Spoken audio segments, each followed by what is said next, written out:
Welcome to Burlap Teachers. Enjoy the video. You begin by confirming prerequisites, Python 3. 10 or newer, a code editor, and a terminal. Create and activate a virtual environment now so dependencies stay isolated. This prevents global conflicts.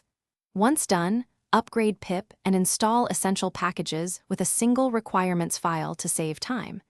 Make sure to save your environment commands in a README. That way you can recreate the setup later. This gets you into the project quickly, while keeping the system clean and reproducible.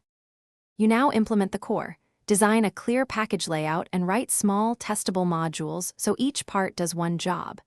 Importantly, run your unit tests and a linter after each change to catch regressions early.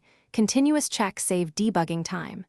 When combining modules, use well-documented interfaces and add type hints to clarify expectations. Once integrated, run the main script from the virtualenv to ensure behavior matches your tests before moving to packaging or deployment. You finish by packaging and testing installation inside a fresh virtualenv so you replicate user installs.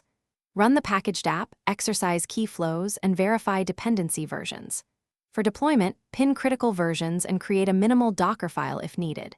If something breaks, reproduce the error in isolation, check logs, and roll back to the last passing commit.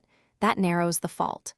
One key troubleshooting tip: if behavior differs across machines, compare Python and package versions first to identify environment.